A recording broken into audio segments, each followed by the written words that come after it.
Binondo, Manila. Isang kontrobersyal na animal body part ang sikat na sikat kainin dahil may taglay daw itong pampalakas.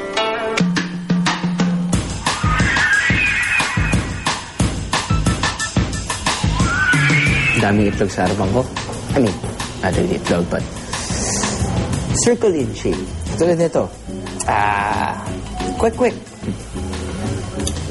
Yummy. Squid ball. Chicken ball naman. Ito. What? Parang ko lang yata nakita to. Ano ba to? Si urchin? Related? For the first time in my life, hindi ko alam kung ano ang pagkain sa harapan ko. Bisitahin nga natin yung kitchen. Excuse me, chef, sir. Kasi kanina may kinakain na. Quick. Alam mo kung ano yun eh. Na-identify ko agad yan. Tapos kumain ako ng fishball. Alam ko rin niya kung paano ginagawa. Nakita ko to sa table ko. Hindi ko ma-identify kung ano to. You know, to si urchin ba? No. Hindi si urchin yan. Ito, ano ba to? It's something unique. Ari ng baka. Ari ng baka.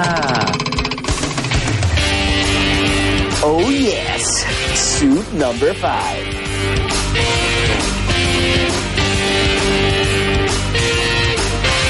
How's the smell? Smells good. Smells medicinal. Tama-tama, may sipon ako. Masarap yung ano. Better than orange juice. Uy.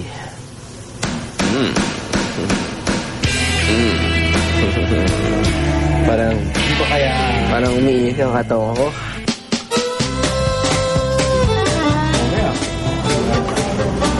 Parang lumakas na. Gaya ng paniniwala sa pagkain ng ahas, pwede rin daw mapunta sa iyo ang physical attributes ng bull o toro kapag kinain mo ito. Pampalakas ng tuhod ika nga, aphrodisiac para sa ilan. So, pag sinabi natin aphrodisiac na food, kailangan mataas yung zinc content niya.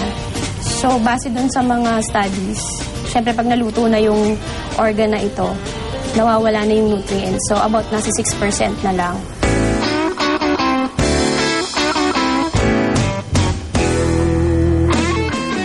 Totoo ba na hindi na aphrodisiac ang soup number 5? Wala naman daw problema sa pagkain ito.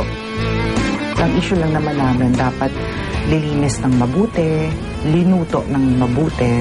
Yun lang naman yun eh. Ang danger ng pagkakain kasi ng mga exotic parts na sinasabi ng mga animals is yung eating it raw, tapos hindi ka pa sure kung saan galing. Now, excited na ba kayo sa verdict ko dito? How's the texture? Tama lang. Texture niya parang utak ng baka. Ganyan ka lang, no? Hindi, pero malambot siya. Parang litid lang, but softer. Yung soup lang, malapot-lapot. But it's good. It's good.